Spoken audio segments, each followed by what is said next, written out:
from Florida, Ms. Ross Slayton, for 5 minutes. I thank the Speaker for the time. Mr. Speaker, in the last year we have witnessed dramatic changes in the Middle East and North Africa. There was vast media coverage detailing the brutality of oppressors like Assad in Syria. Yet very little has been said about the escalation of violence against the Cuba's internal opposition, a peaceful group who are being attacked by Castro tyrants and their agents of terror, as we can see in these photos, in this poster right next to me, and they're operating just 90 miles from U.S. shores.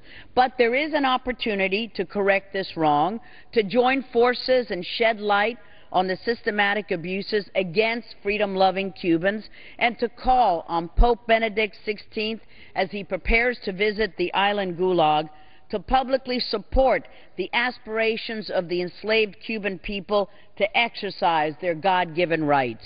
The Cuban dictatorship has ramped up its use of short-term detentions in order to intimidate and silence the voices of these brave Cubans. And you see here the ladies in white, and I will explain who they are.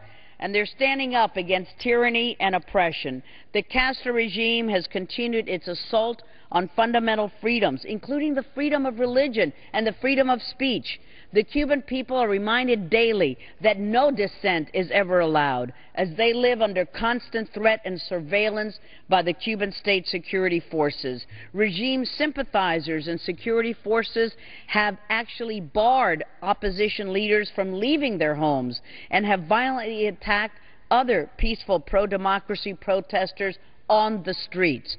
Just 48 hours ago, the Castro regime detained about 70 members of the peaceful Ladies in White movement, including 18 women who were arrested in Havana on their way to Mass. Berta Soler, an important leader in Ladies in White, was detained during the crackdown.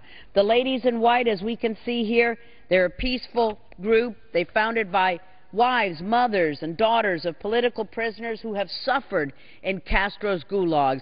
These ladies are advocates of freedom, and by silently marching as they do through the streets, they convey a powerful message of peace and a voice for all the oppressed.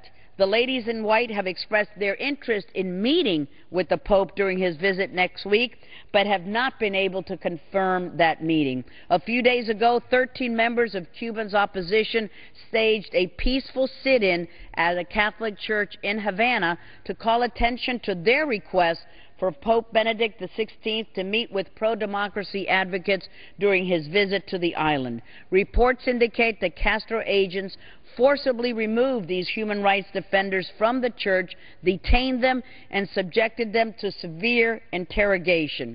It is my hope, Mr. Speaker, that Pope Benedict will meet with these brave dissidents, as you can see in this new poster as they were dragged through the streets, and shine a light on the struggles of the Cuban people who are living under the rule of the oppressive Castro brothers. I urge the Catholic Church to express its support and solidarity with the internal peaceful opposition and hear the voices of the dissidents who are yearning for freedom. As you can see here, they are being attacked, they're dragged through the streets in Cuba. The passionate struggle of the internal opposition will not be deterred by the abuses that are occurring daily at the hands of the Castro regime. These recent crackdowns by the regime illustrates its fear, its paranoia, its concern that the Cuban people are no longer afraid of the regime and are demanding a democratic change on the island. The citizens of Cuba are denied basic human rights by the Castro regime, including the freedom of speech, freedom of assembly, and due process of law. These fundamental freedoms should not be reserved for the citizens of some countries while denied to those in other nations. I urge free nations, responsible nations, to condemn the recent actions by the Castro brothers, as shown here, to speak out against the atrocities that are committed daily in Cuba, and to reaffirm unconditional support for the Cuban people who seek to break free from the shackles of the Castro tyranny. I thank the Speaker for the time, and I yield back the balance of my time. The gentlelady yields back. The chair now recognizes the gentleman from Washington, Mr.